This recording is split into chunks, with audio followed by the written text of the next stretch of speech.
Hello marketer, it's Ty here and welcome to another episode of Lean Mean Marketing Teams. I have the privilege today of introducing our guest Alexandra Mitchell, who is CX and UX lead at Privitar, a data provisioning and privacy engineering company. Prior to Privitar, Alexandra has held a variety of analytical roles across marketing and product, always with a focus on the customer, including Director of Customer Insights and Director of Lead Generation at Getty Images. It was another special interview for me as Alexandra and I worked together many years ago at London Business School. And I was always impressed with her unique ability to gather and combine the right data and insights and then present it in a meaningful way to help our team devise winning marketing strategies. And a fun fact, Alex was on the same team with myself and Rosemary Martin, our Chief Customer Officer at Flybuyers, who is featured in episode 14 of the podcast. So if you like this episode, you may want to check that one out as well. I have deep respect for both of these leaders, and hello Ro, I believe you're still a listener of the show. I hope you're well. But before you do that, stay tuned for this episode where Alex and I discuss exactly what a CX and UX analyst does in a typical week and why, how Alexandra stays connected to customers by engaging them in each stage of the product development process, how to set up and make the most of a customer advisory board, including some great tips on how to keep the customers engaged during meetings, how to tap into the customer's unique skills, and how to ensure the board is bringing the right level of industry insights and customer feedback to the table. We then discuss what to look for when hiring a CX analyst and what some of the skills that may need to be developed are, depending on whether they have more of a quant or qual background. We also talk about where the CX function is located in Privitar and crucially how the insights are used by both marketing and product. Lastly, we cover what you as a marketing leader can do to empower your CX analyst to get the best from them and support them in their role. As always, there is a lot covered, so you may want to grab the notes that complement the episode. Dylan on the team listens back to the show and summarizes all the tips and strategies into a 3 to 5 page PDF, so you don't have to keep getting your phone out to jot all the great ideas down. To grab them, just look for the link in the show notes or head to our website, growthgenerators.io, head to the podcast section, look out for this episode and download the notes. And if you're a first-time listener, then please remember to hit subscribe or follow so you can be the first in line to get every episode with all the tips you need to design and build a high-performance marketing team. Thank you and enjoy the show. Welcome to Lean Mean Marketing Teams with Ty Hayes, where you'll hear from leading CMOs and thought leaders about what it takes to create a high-performance marketing team. This podcast is brought to you by Growth Generators, a consulting firm that helps CMOs design and build modern marketing teams that drive growth. If you need help optimizing your marketing team, head to growthgenerators.io. Now, let's get on to the show.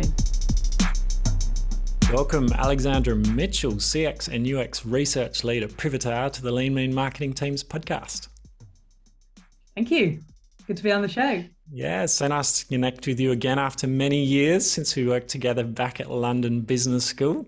And I can't wait to hear what you've been up to since then. I've been keeping a bit of a track on your LinkedIn and it looks like a very interesting career journey that I can't wait to unpack. CX has been a theme of increasing interest on the show, hence your invitation. And we've had recent guest Nick Lee from Meld Studios, episode 32, discussing the intersection of design and CX and how to build an in-house CX function. And we had Guy Pass a couple of episodes back, episode 39, macro view around how to create a customer-centric culture and organizational CX capability. But today I thought I'd love to kind of get to a deeper level and discuss the work you do as a CX and UX research lead at Privitar, almost like a behind the curtains, week in the life of scenario, to really give CMOs and marketing leaders a better appreciation of that research phase, how it informs product development, product marketing, and understand kind of how to best work with a CX and UX research lead. How does that sound? That sounds great. Can't wait to get into it. Awesome. So before we get started though, I'll ask you to share what are 2 or 3 or 1 or 2 pivotal moments in your career that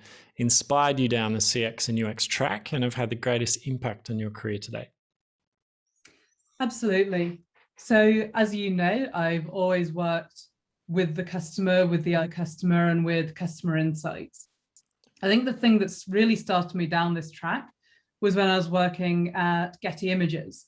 And I really saw the power of a marketing team, a product team, and a design team collaborating together, sharing insights and making that into a product and messaging that really worked for the user. I think that messaging point is really where I saw the power of this, because we designed a process to test different messages against each other in digital marketing to really understand what it is that the customer wants from us. And we actually saw 8% uplift across all digital channels from doing that process, which I'm sure that any digital marketers who are listening would be pretty excited by. And I was excited by it too. This idea that just deeply understanding a customer can deliver such dividends. I love that. And, it reminds me of like agile marketing, working in cross-functional teams and squads and putting the customer at the center. And I think it's almost something unique about SaaS products and digital products where there seems to be a much better connection between product, customer, marketing, insights.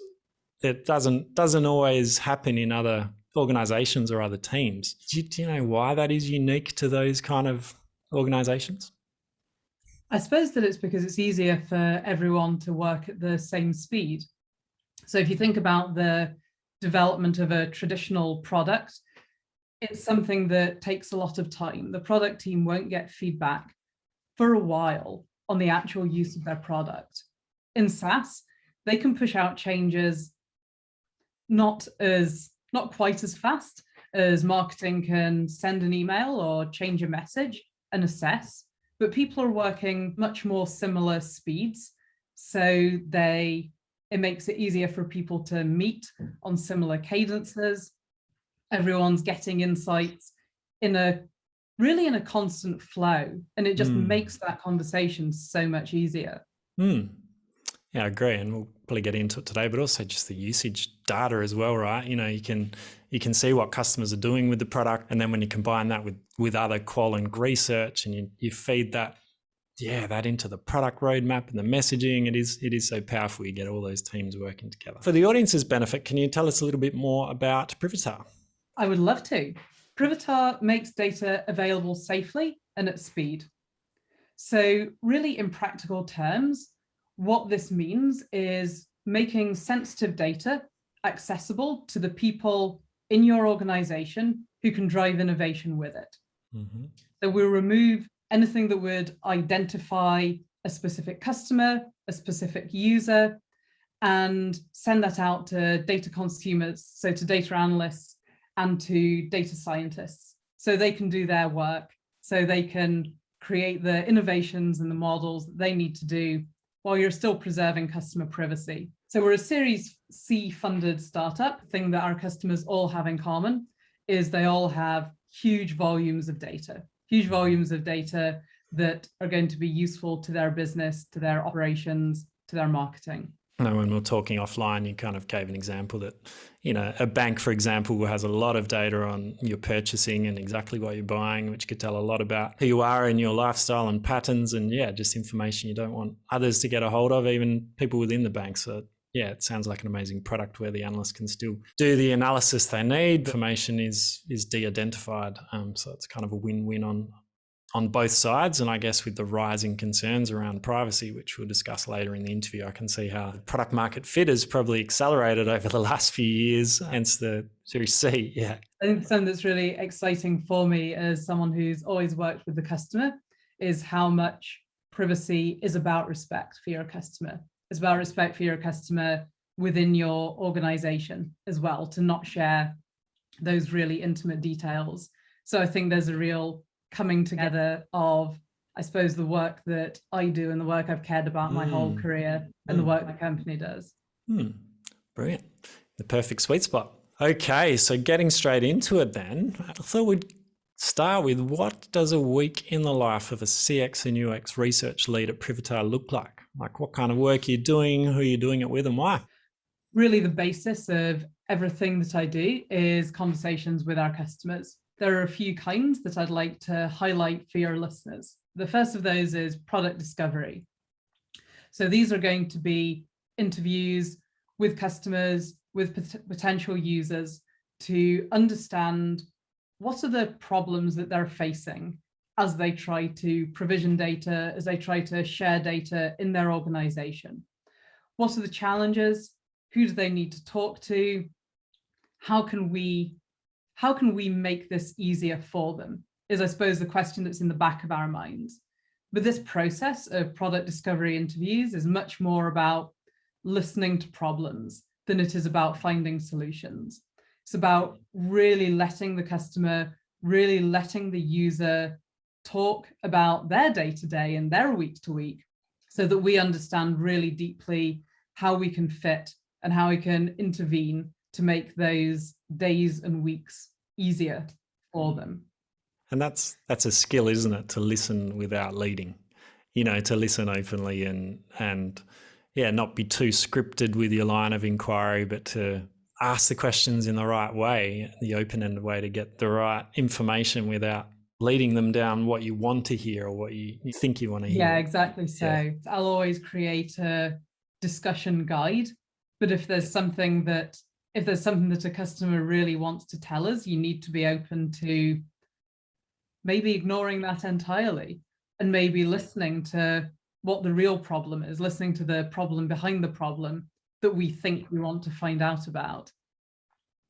And it takes a lot of awkward silence sometimes as well to really sit with someone to understand what's bothering them in their jobs. I think that after that, there's this next step. So much more focused discussion and feedback around, well, what are the solutions that we could come up with to address what we've found in product discovery, and really spending time internally to understand our own capabilities, to understand where we think the solutions might fit. But then we'll go back to customers again, and we'll be able to say, we heard about this problem that you had. Here are some ways of approaching it that we are seeing, and understand a little bit more whether we're on the right track, what would help them more, whether it's time to start prototyping, whether it's time to start building. Really, what I think is important here is making sure that you've got a really wide range of people from the company involved in this process. So product discovery will always involve the design team, will always involve the product team. These more focused interviews, I really love to get the engineering teams involved as well, that they're also making decisions every day as they build the product that affects the customers and the users' experience of the product. I think there's a lot of programs that ignore these other groups within the company. They struggle to get traction because people aren't talking about the same customer. They aren't talking about the same user, and bringing that whole company together is a huge part of the project that I'm working on here at Privitar. Yeah, and they've got insights to share as well, right? If they're working on the design or the product roadmap, what's coming up in terms of what they think they should be developing or they believe is the right next feature to develop, but it has to be married back to the customer insights and the learning, and somehow, you need to braid that into the right solution, which isn't always easy, I imagine, to say, what's on the product roadmap and what features do we think we need to develop versus what is the customer telling us? Is it always a customer discovery leading that product development, or are there just sometimes features that the business knows they need or are taking it in a certain direction that guides that product roadmap in a slightly different direction as well? I think that's where I talk about how important it is that the whole company understands the customer experience, like product, like design, like engineering, but also groups like services and support are encountering the customer in a completely different way, in your analogy, to braid those in to what the customer is going to be thinking and maybe concerned about as they go through the process of using our product. Yeah, absolutely. And it's not a SaaS product, but I always remember when I was in different roles as a CMO, and I had a sales or customer service team under me as well as marketing, and then we'd work alongside, product development. Sometimes we'd develop research to inform that, but I was always keen to go out to the schools, if it was university, go out and speak with the students, see how our outreach team is interacting with them, and kind of get that feedback and jump on the sales calls and listen to kind of the inquiries that we're getting and make sure the voices of those customer service and those outreach teams were heard, because the intelligence that they capture through their comments it's second to none, but so many times marketing teams don't look for that or engage those staff in getting those insights out of their head and sharing, making sure, that they're surfaced. You learn a lot just from the sorts of problems that people have and the ways that they express them as well. I think is really important for marketing teams, that someone who is expressing a need, that's part of what marketing is for, is to be there to step in and to meet that need. Yeah. And bit of a sidetrack, but these customer discovery meetings, are they hard to get with customers? Like, how do you actually go about setting them up, and which kind of customers do you target? So I think that we're incredibly lucky to have a really committed group of customers who are happy to be a part of our product discovery process, to be a part of our product journey. That we were talking earlier about the excitement of people working together and people working at the same speed as one another. And really, I hope that by working with the customers right from product discovery, even down to the user acceptance testing level, that it is exciting to see something to see nothing become something, to see an idea or an insight challenge become a product challenge. Yeah, absolutely. And they've kind of got their fingerprints on it. And again, reminds me of just running hackathons. Like, it's a very short sprint through a design thinking cycle, but engaging customers and alumni and staff from marketing and product development, like that and kind of design sprints. It is amazing when you bring in those customer insights and a cross-functional team, you work on a problem or a challenge and you get them to come up with the ideas and build something and then pitch it at the end of the process, just the level of engagement that people have over that. And then they, some of those ideas then progress into actual campaigns or products. But I imagine if you're doing that day in, day out, putting that customer at the center, engaging them through every step, I mean, you're de-risking the product development, and you're testing things before they go live, and making sure you're building the right product. So that's awesome. Anything else in terms of the week in the life of? Well, I know that we've got a whole section on customer advisory boards. Obviously, that's a really huge part of what I do. And really excited for that discussion. Fantastic. Well, let's get into that then. I know you've got these customer advisory boards. Can you tell me a bit more about the composition and purpose of those and what role they play at Privitar? Yeah, our customer advisory board is really a sounding board for the strategic questions we have, both in product and in marketing. So it's also where we'll share our roadmap, as well as best practices from other customers who might be further in the journey than others on the board. So one thing that's really important is to have that mix of customers in different places on the journey. So I've got people who are new and people who are actually really embedded and actively using the product and who have something to share. I imagine that's useful for both parties. One, those that are more embedded, they can keep developing that roadmap and make sure it meets their needs as they grow. And those that are new can see what else the product can do for them, because they've seen people that are further down the path, the benefits that they've had from it. So I can see the benefits of that. And in terms of the kinds of customers then, what level are they and what kind of roles are they in, and how big is this customer advisory board? So we really like to have a mix of customers from both the strategic and the execution sides of their organization. It's really important that we're meeting strategic needs, that we're talking about what should be possible, what needs to be possible in the future, but also that we're talking about what's possible now. What does the company need to do in the next, let's say, 3 months rather than the next 6 months or 18 months? So I think that mix of perspectives is really important, and we will have more than one representative per customer, I suppose. So we try to have one person who's strategic and one person who's execution on the board itself. So is that like a privacy officer or a data strategist or a business analyst? Are they the kinds of roles you typically get on it? So at the executive level, I'd say that it's the chief data officer that we work with a great deal. Potentially chief analytics officer would be another great title to have.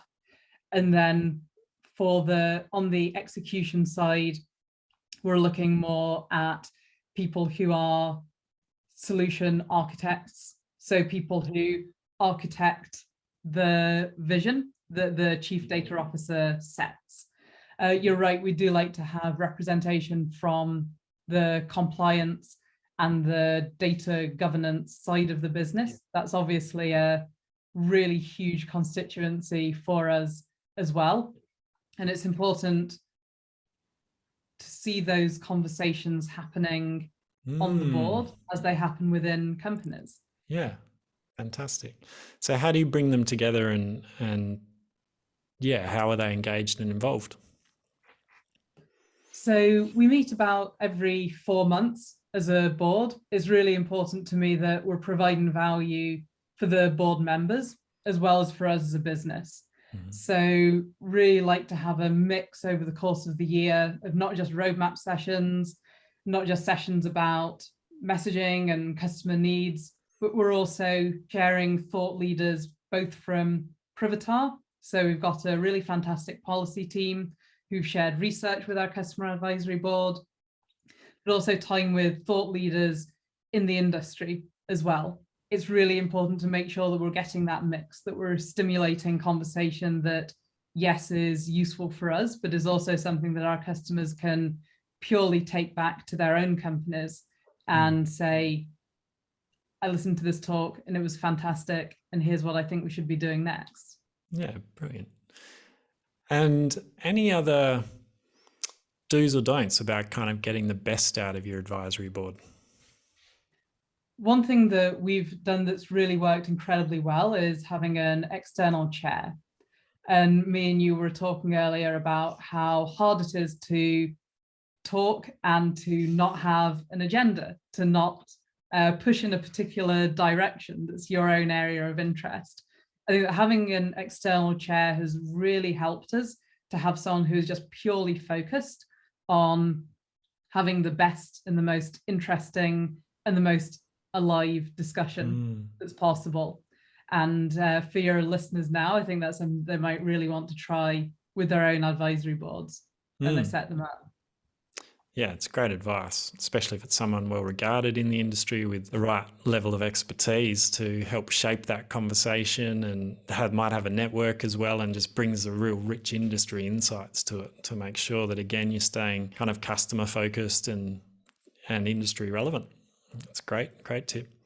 Anything else? Yeah, I'd love to pick up on that idea of expertise that you alluded to. One of the things that's so important, both for me as the organizer and the chair as well, is to understand where are the deep pockets of expertise within the board. Everyone is going to have something different that they know about, that they understand really deeply, and that they bring. So I'd really advise spending time with your board ahead of the meeting itself, understanding really deeply where their interests are, and setting everyone up for success and interesting discussion when the meeting itself happens. I like that it's with other boards that you might sit on, whether you're a non-exec director or director, they usually have a skills matrix and look for what are the skills that we need from each board member, and they might have a terms of reference, and you look at the agenda in advance, and there might be subcommittees and all those things. So it sounds like you take some of that structure, albeit probably not as detailed, but great to know and just have that lens on it. Yeah, what are the skills they bring? What's the expertise? How can they add value to it? So then they do feel they're contributing their expertise and that their time is well used, so they get the most out of it, and you do too. Yeah, and I love that point about time well used, because of course for the last year everything's been online, it's been on Zoom, and there is this cliche about Zoom fatigue, but it's very, very real. And I think that something else that we found really important is setting expectations up front, that this is going to work best when everyone absolutely commits to the process. So we build in breaks, and we say at the start that you could be called on at any time. And it really helps to have everyone listening and have everyone actively engaged. in the conversation. So I think that actively calling that out and actively asking people for their full attention is something else that we do that we found to be really effective. Yeah. And it's simple, but effective, like you say, and people are busy and they've got their day job. Without that prompt, they might be checking their phones and ducking off for meetings or, scooting out. But I think to just say that, set the expectations, people are then going to respect that and again, make the most use of their time and yours. So fantastic. So we've talked about some of the importance of really putting the customer at the center, and you touched on the discovery interviews and engaging them through the product development process. We've then talked about the customer advisory boards and how you use that to really stay connected to industry, to share the roadmap, to keep getting the right feedback to develop the right products. But how do you bring all this together in terms of both the qual research that you're doing and any other quant research into your research program? Yeah, so I think that that's a really great question. And really, we always want to use anything that contributes to the understanding of the customer. So, for us, as for most companies, that means understanding both the data customers generate when they use the product, where they get stuck, how long they stick on particular screens, what they value as well, but also the qualitative research, really to help us to understand the bigger picture. So I think there are leaps that you want to make in product and in marketing as well that you can't get from looking at the data. And that's really where the qualitative side becomes incredibly important, where I start to talk about what we heard on the customer advisory board and what we heard in product discovery as well. Yeah, and sharing that with the right people to bring that voice of customer to life. Wow, there's been a lot covered in this interview so far. As a marketing leader, we know you like to spend more time taking action and less time taking notes. So we've got you covered. We packaged up all the tips, strategies, and resources from each episode into some beautifully crafted notes just for you. Not ugly AI-generated transcripts, but real notes taken by a real person on our team. To grab the notes, head on over to growthgenerators.io, look out for this podcast episode and download the notes. But be quick, they're only live for a few weeks after the episode airs. Now, back to the show. On the product metrics and the quant side, are you setting hypotheses or are there OKRs around that trigger further inquiry? Or how do you mine and look for the patterns to go, what's happening here? There's a drop-off in conversion rate, or customers are not sticking or getting through to the next stage. Yeah, how do you know what to look for from quant metrics? So I suppose that we've got a very clear vision of what each of the potential roles in our product need to be able to do. So if you think about the data consumer, their priority is getting data as fast as possible and getting data they can use as fast as possible. So really, we're tracking to understand how fast is that happening? And then it's really about walking back and understanding, well, what could this delay be? And again, we might be able to understand that from metrics.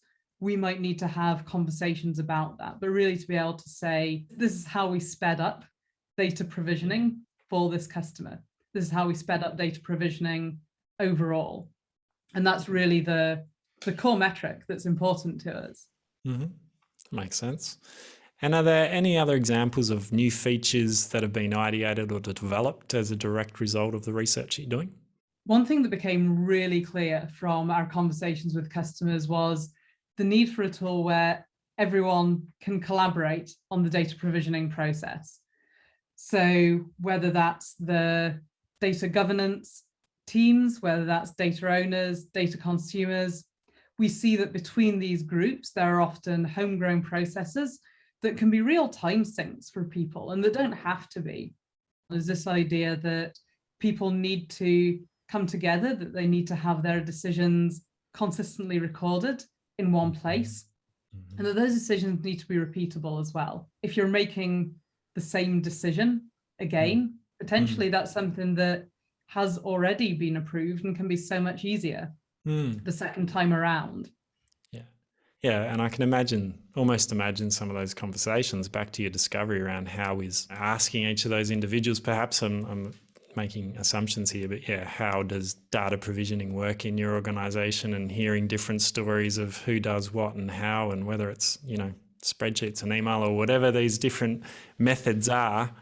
And then, what's painful about that, and that kind of leading to, these solutions around, wouldn't it be easier if, or what if we brought you all together and you had a tool to share this and tick that off and develop, do that data provisioning quickly, overcoming those pain points. Those were such interesting discovery conversations, just really understanding exactly what's used and exactly what tool each different person is engaging with at different times, because people have really different needs and really different ways that they like to consume information. So we found out a lot from that. Fantastic. And what I'd love to know is, how do these insights get fed back to marketing and sales function, as well as other areas of the business, to continue to improve the CX? So I think that here, we've said it before, but it's really important to say again that marketing and sales are a source of customer understanding. They're not just a target market for customer insight. So I work in the product team now, but my background, as you know, is marketing, and particularly the B2B marketing that requires you to be in absolute lockstep with sales.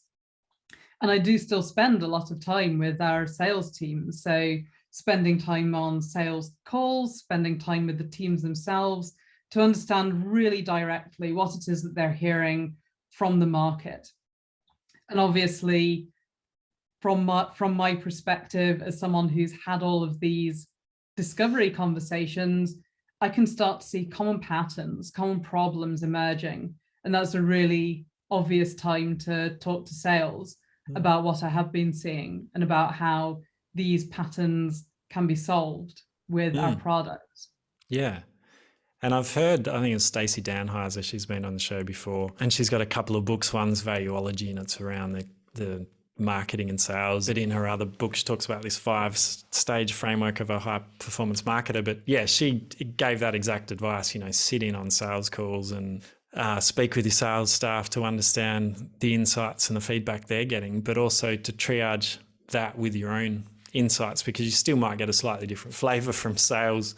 Around product development, there might be certain features that they need if they're in enterprise sales or something to sell the product, which may not be the right direction for the company. So I think having a CX or UX researcher as well to triangulate some of that feedback coming from that channel with other direct feedback from consumers and then other sources must be valuable to get a broader perspective, I guess, and deeper, richer analysis. Yeah, and I think that something else that I really want to endorse here is this idea of a really high degree of openness with not only the customer insights, but the process that you go through to get them.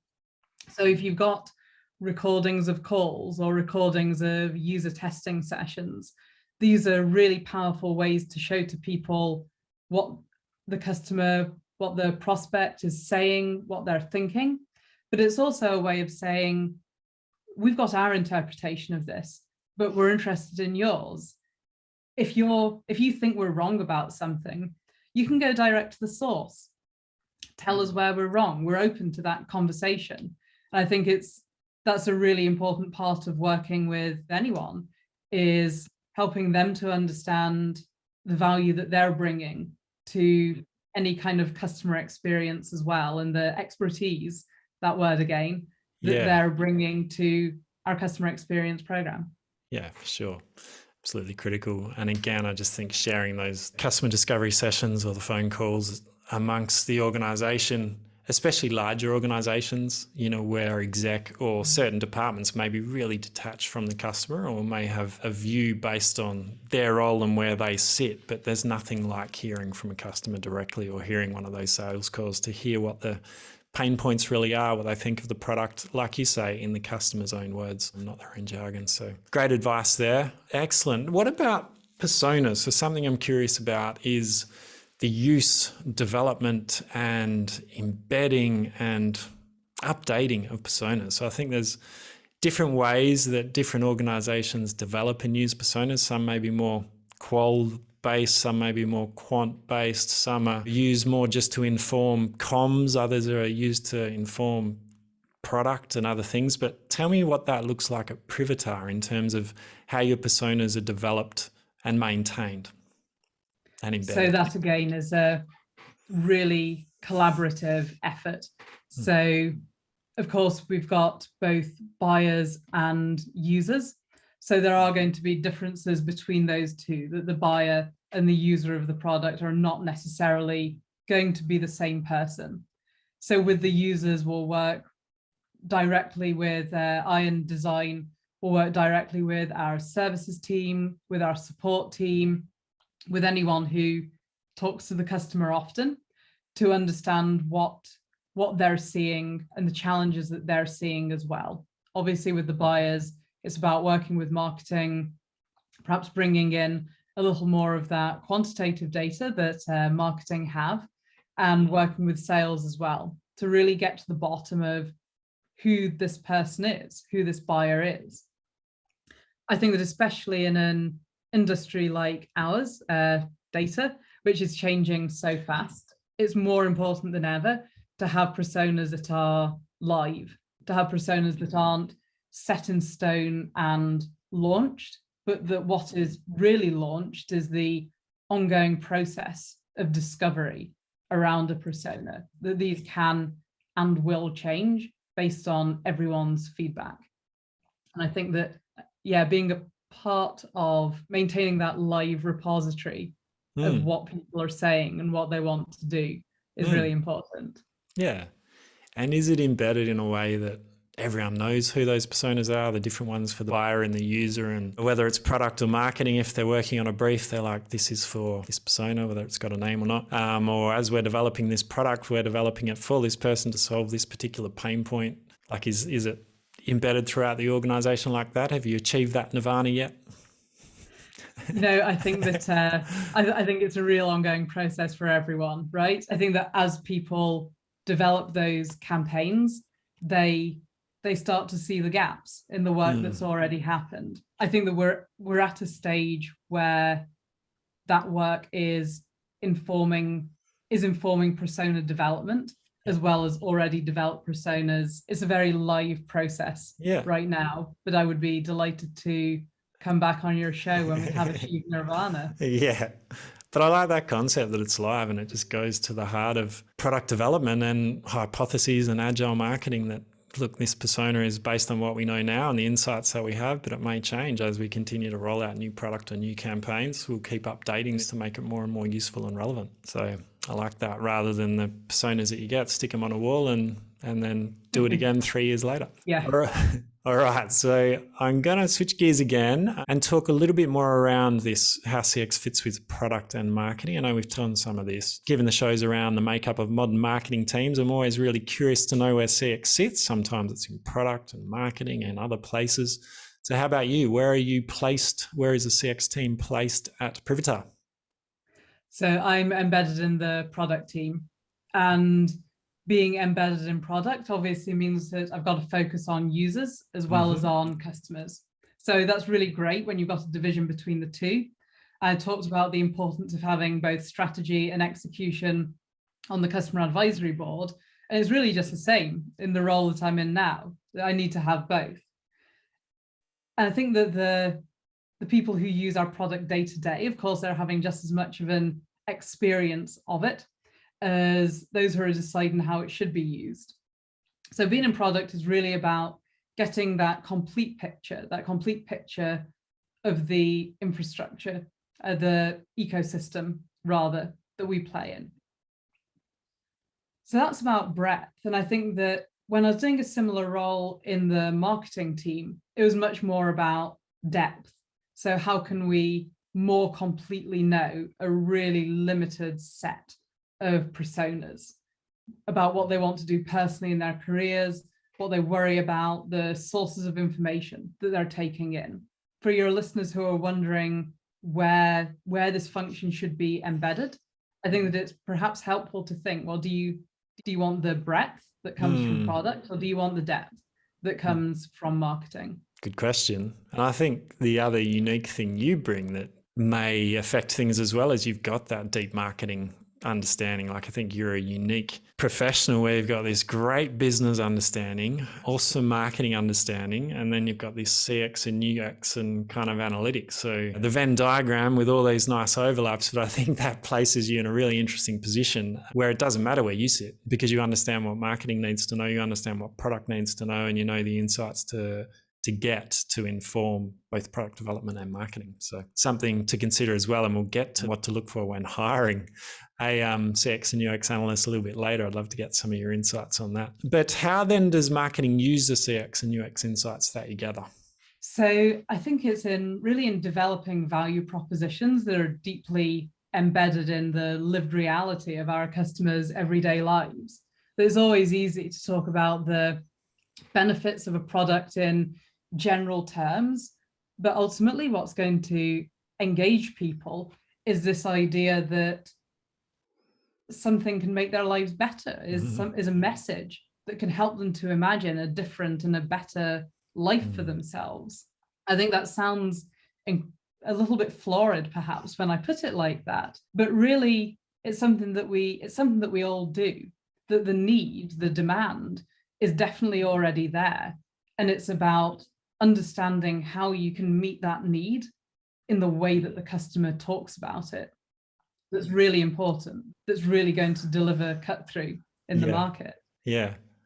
I love that. And that's art and science. Like, it's really deeply understanding what those customer pain points are, understanding how your product's differentiated in the market against similar products, how it solves a problem better than all the current solutions that that customer may have tried or may not have tried. And then, packaging that into the right message that hits the right buttons in the right way and differentiates your product in what is usually a crowded market. So I think with, the rise of CX, it's been quite a theme on this show. I think with COVID kind of leveling the playing field for a lot of organizations, e-commerce and digitization, and people being more open to, I guess, finding the best solution. It's just made this important now. I think a lot of organizations need to look hard at their own value proposition from a branding perspective, like who are they and what do they stand for, and then deeply understand the problems that they solve and communicate that in a really relevant and engaging way. So exciting role. I love what you do. And after listening to the show, there are likely some CMOs thinking, wow, I really need to hire a CX and UX analyst if they don't have any yet. What are one or two things they should look for when recruiting that separates a great CX analyst from the rest of the pack? Well, I want to start with an overarching characteristic, and you alluded to it earlier, is this idea of commercial acumen. So understanding how the work that they do can work through a product, can work through a marketing message, can really deliver value for the customer. I think that's something that's very important to look for. If you're looking for someone to do a lot of qualitative work, I'd say, well, patience, as they say, is a virtue, and it's not one that I see mentioned a lot in the job adverts for qualitative researchers. But it's a real gift to be able to really sit silently with someone while they form a thought about something that really matters to them. And that's when you get to the deepest insights. That's when you get to the really, really good stuff. That's someone right there imagining a better life for themselves. And it's uncomfortable.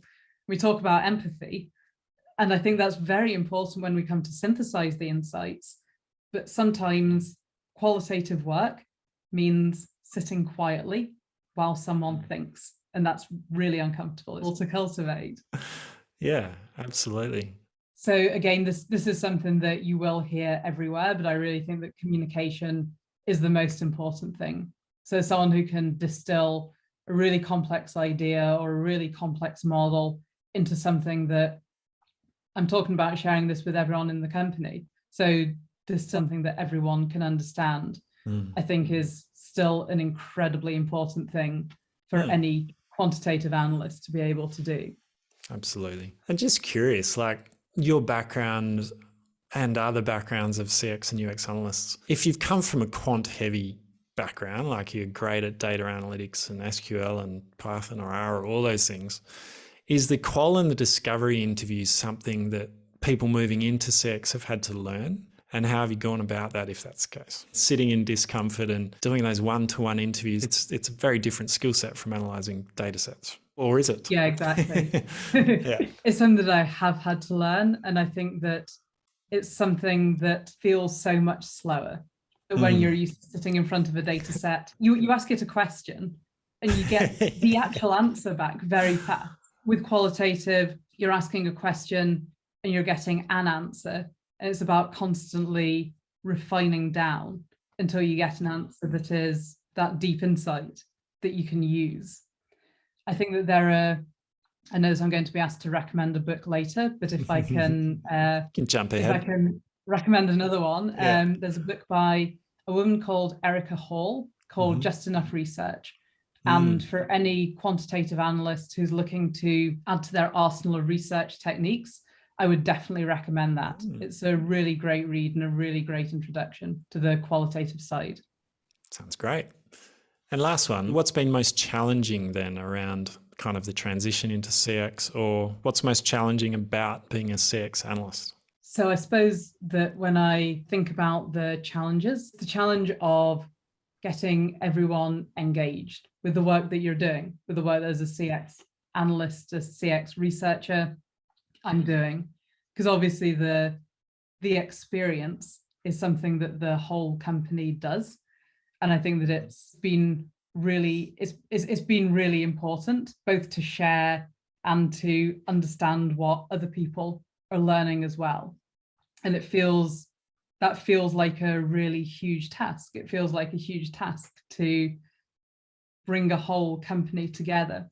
But I think that so many things in this life, it's something that you can atomize. You can spend time with people in turn, make sure that they understand your project, and then over time, bringing everything together, bringing everyone together with the understanding that everyone has a positive view of the project. Everyone understands the importance of building for and designing for and putting the customer at the heart of everything they do.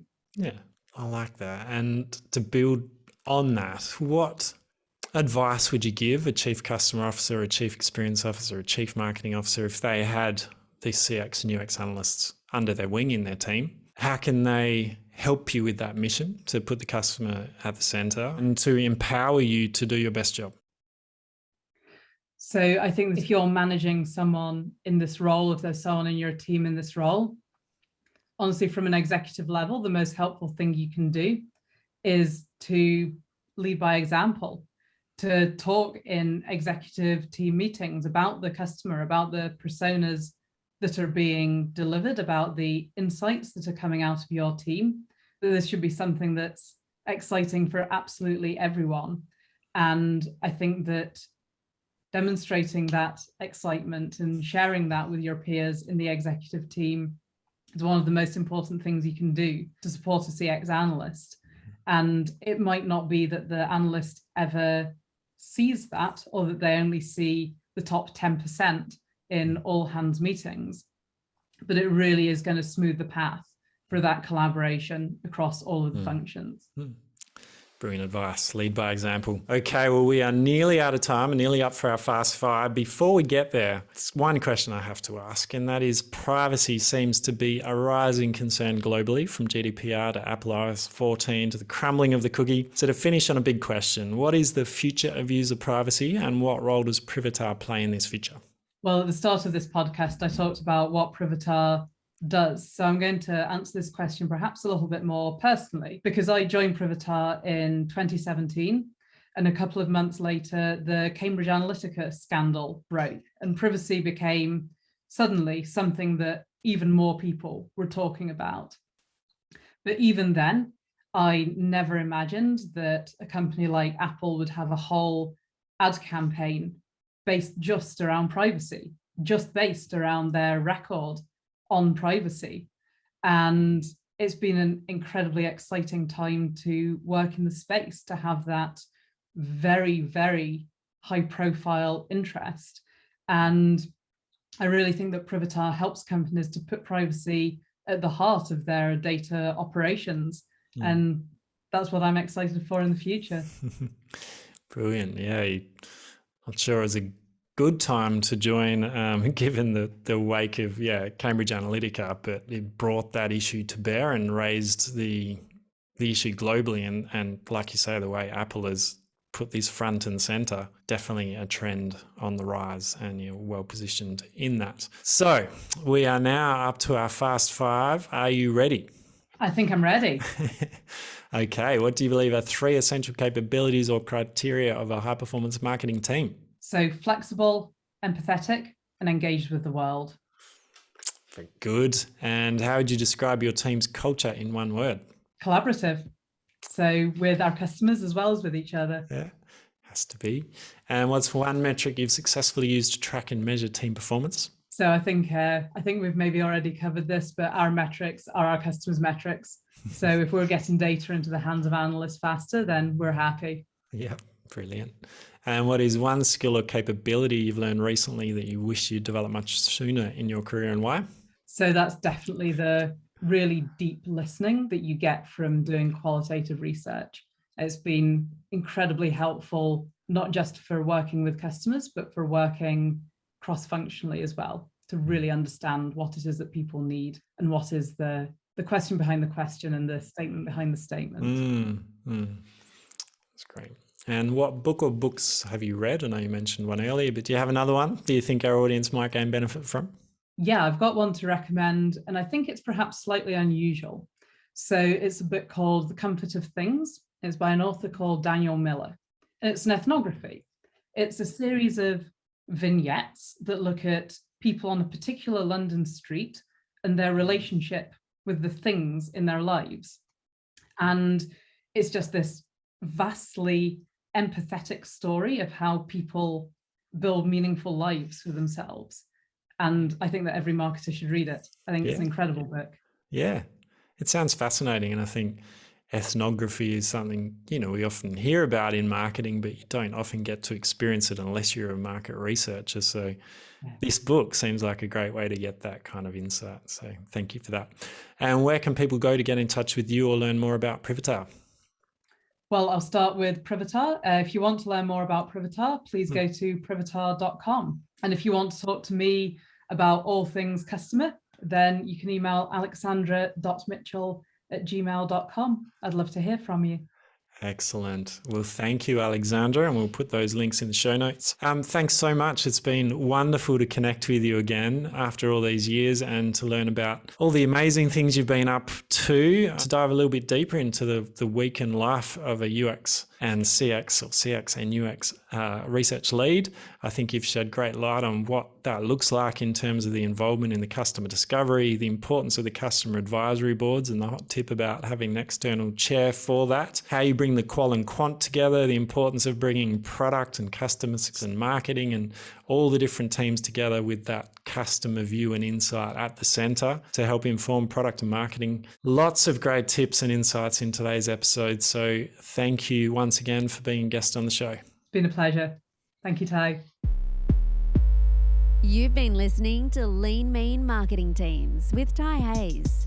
If you love the show, please remember to hit subscribe so that you can discover more tips and strategies to build a high-performance marketing team. And if you're feeling generous, please tell someone about the show who you think would benefit. We're on a mission to help CMOs build their dream team and enable marketers to do their best work. And we appreciate your help in spreading the word.